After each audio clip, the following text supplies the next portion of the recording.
Hey guys, welcome to another video. Today I'm going to do a video on an old race I did. I know the last one I did was on this for an old race was the Steamtown in 2005, and I said I was going to stop doing old race videos because I ran out of I don't have any more in my scrapbook. But I decided changed my mind and decided I have a few more races that are special to me that I wanted to go ahead and talk about, partly for one reason, just for me, because it brings back good memories, and it'll be something I can look back on. So if you're really not interested in old races or finding out more about a race, you don't need to watch my old videos. But today I want to do it on the Palo Duro trail run that I did in October of 2009. It was my third ultra marathon. I did the 50K. And it was my 16th race of marathon or longer at the time. It was kind of special to me because it was the first one. I had managed to do the 15 marathons and ultras up to that point, but there were always gaps in between most of the time because I was constantly getting injured. Well, 2009 is the year that I decided to really work on my running form. I worked on becoming more of a forefoot, midfoot striker and shortening my stride. I think the biggest benefits were probably in shortening my stride. But I started running in low drop, zero drop shoes. And this was the first race that I was prepared for after doing that. And I remember I still didn't have it down 100%, but I probably, out of the 50K, the first 10-12 miles I probably ran more forefoot, midfoot, and then I started striking my heel. But regardless, the work I had done on it, I think, shortened my stride and helped me a lot with injury prevention. So this was kind of the beginning of me being able to run more races. This race is held in Palo Duro State Park. Palo Duro is the second largest canyon in the United States, of course well behind the Grand Canyon. It's a lot smaller than the Grand Canyon, but it has over 60 miles of ravine, 800-foot cliffs, which again pales comparison to the Grand Canyon, but it's still beautiful. Big rock sides, it's very red and beautiful rocks. It's the Palo Duro Canyon and Palo Duro Canyon State Park are just a little bit south of Amarillo, Texas. It's about 6 hours drive from where I live in the Dallas-Fort Worth area. And we drove out there. They hold it every year. This year, when they hold it in October, it'll be their 37th running of this race. So it's been around a good while for a trail run, no doubt about it. So it was one of the early ones.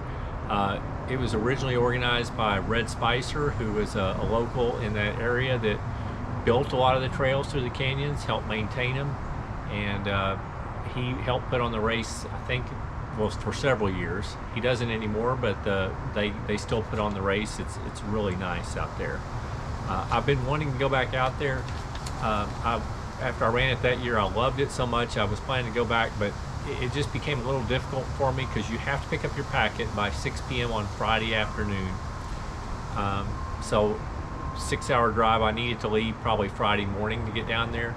And I always had kids in school and I didn't want to take them out, and I had trouble going without the family down to that beautiful canyon.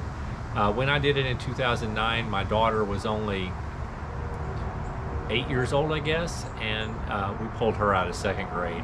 And my son was only 5 at the time.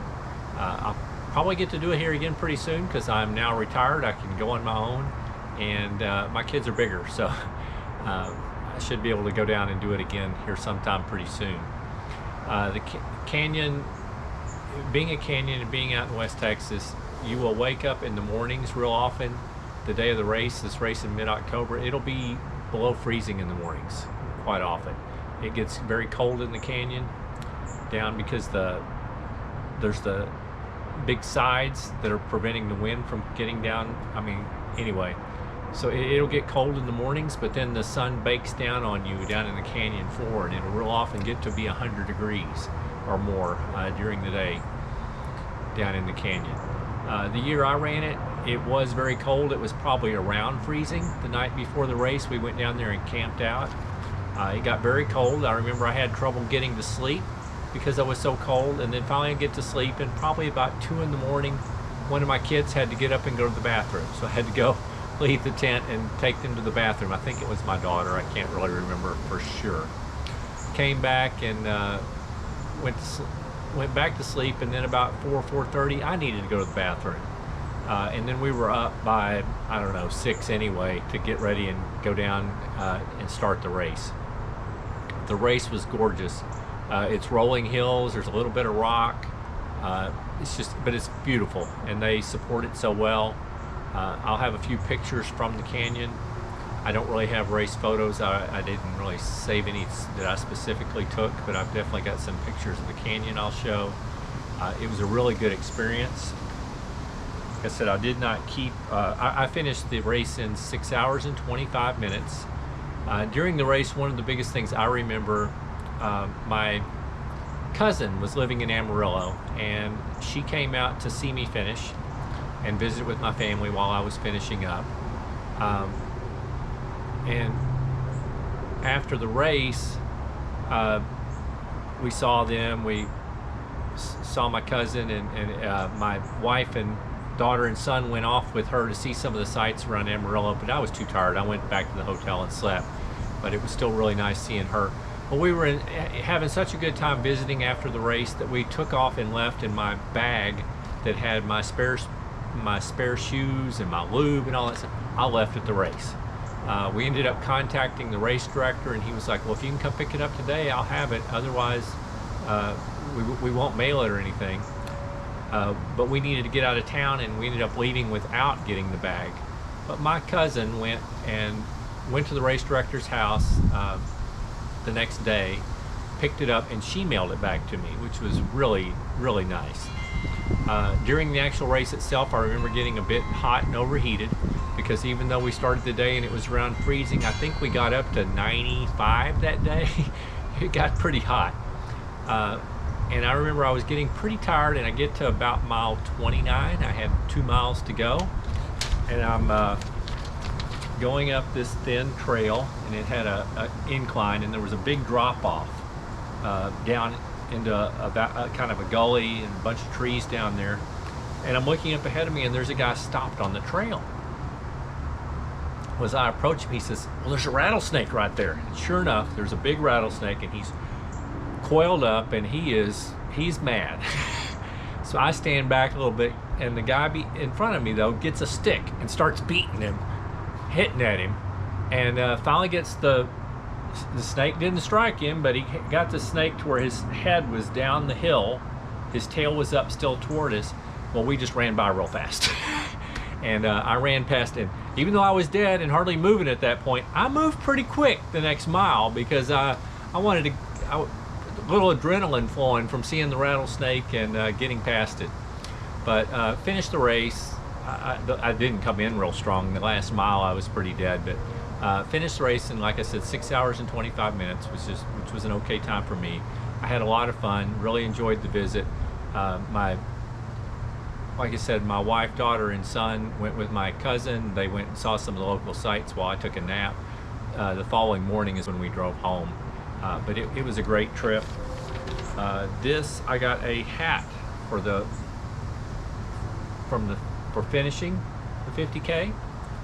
And like I said, I didn't really keep any other keepsakes, so that's really all I've got. But it was a really enjoyable experience, and I just wanted to share it. I hope you enjoyed the video. If you're interested in any more of my content, please consider subscribing to the channel. If you like this video, please consider hitting the thumbs up, the like button. I'd really appreciate it. It helps me be found, and helps me with that YouTube algorithm, and helps more people find my video. Anyway, I hope you're having a great week and everything's going well. And other than that, keep moving.